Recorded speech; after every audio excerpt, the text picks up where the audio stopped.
A single touch lasting less than 3 seconds can flood a woman's brain with enough oxytocin to make her feel emotionally bonded to you for hours. That is not poetry. That is neuroscience. And yet most men have absolutely no idea which touches trigger that response, and which ones make a woman quietly decide she will never see them again. Today I am going to tell you exactly which 7 touches change everything. And number 5, that one is almost unfair.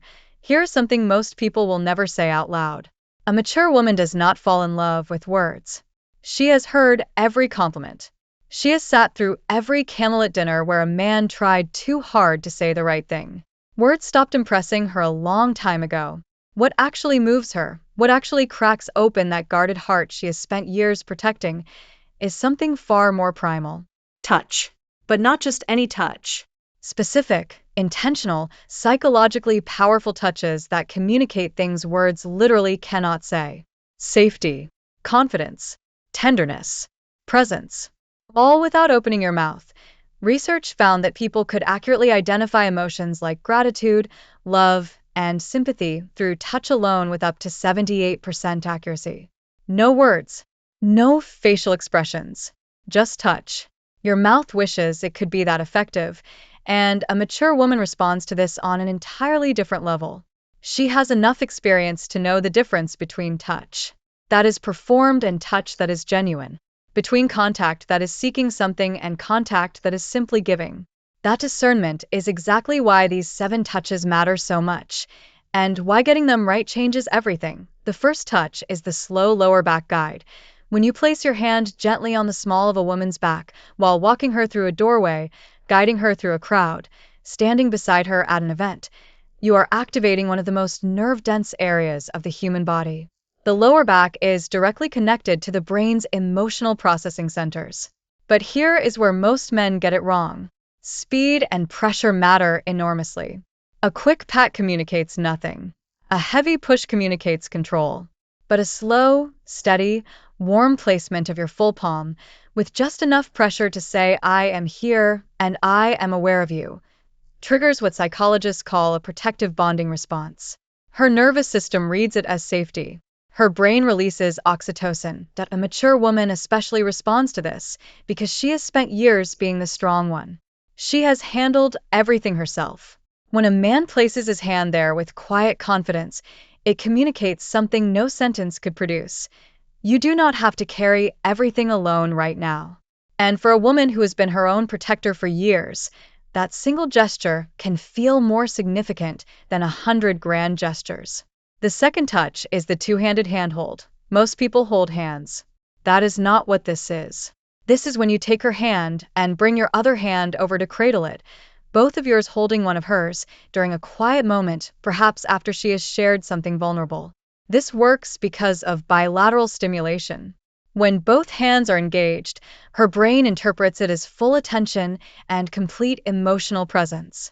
Therapists use bilateral touch techniques to help people process emotional trauma.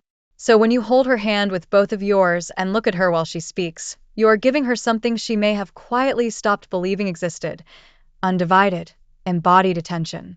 And once a mature woman's brain decides you are different, no other man can easily compete with that.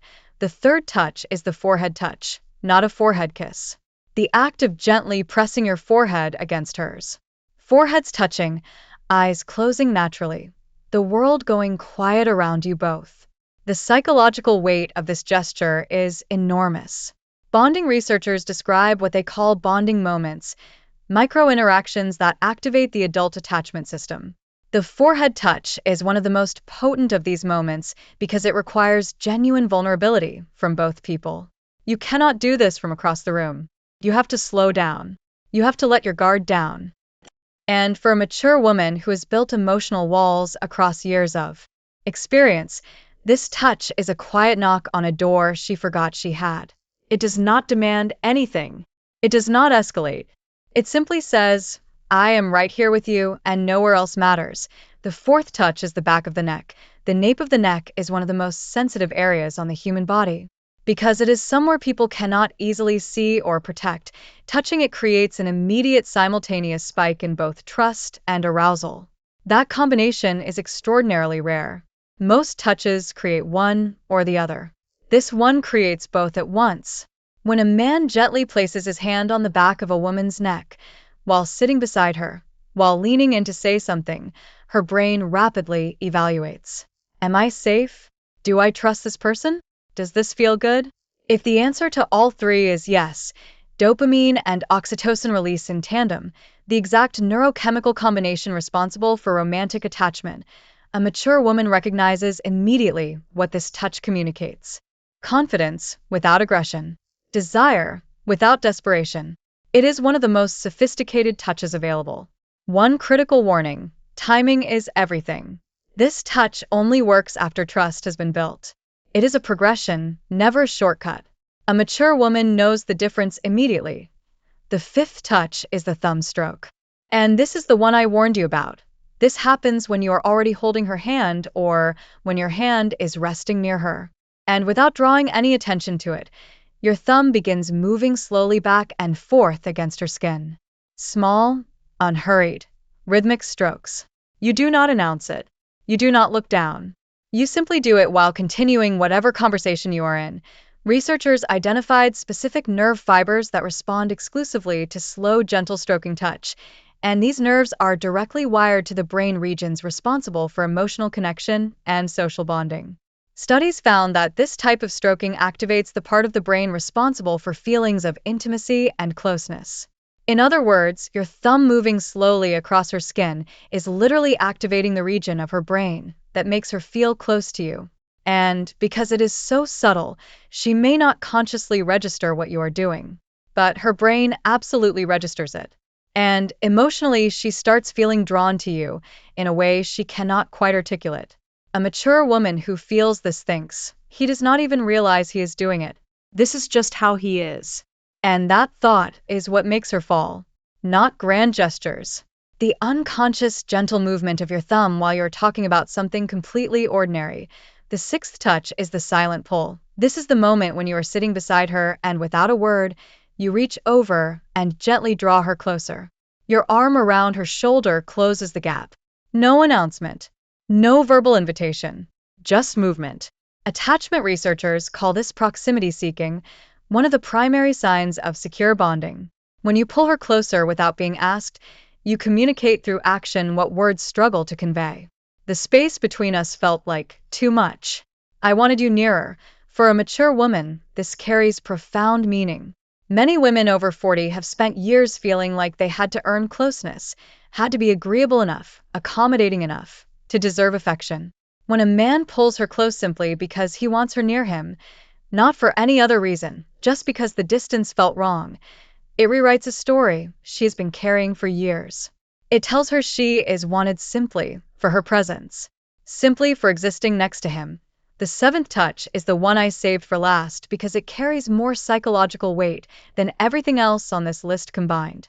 The long hold hug, not a quick squeeze. Not the obligatory side hug. Both arms, chest to chest, and it lasts a minimum of 20 seconds. That number is specific for a reason. Research published in the journal Psychoneuroendocrinology found that hugs lasting 20 seconds or longer trigger significant oxytocin release, while simultaneously reducing cortisol, the stress hormone. Her heart rate slows. Her blood pressure drops. Her nervous system shifts from fight or flight into the state where emotional openness and genuine bonding become possible. Relationship researchers have recommended prolonged physical holding as one of the most effective tools for rebuilding emotional trust. It is not a metaphor. It is a clinically supported reality. By the time a woman reaches her 40s or beyond, she has likely experienced loss, heartbreak, and a loneliness she never spoke about openly. She has learned to hold herself together so completely that most people around her have no idea. When you wrap your arms around her and hold on, not for a polite 2 seconds, but for a full, unhurried embrace that says, I am not letting go until you are ready. Every wall she has built begins to soften. Not because she is weak, because for the first time in a long time, she does not have to be strong, and that is the most powerful thing any touch can offer. Not to excite her, not to impress her, but to relieve her, to give her permission to stop holding everything together for just one moment.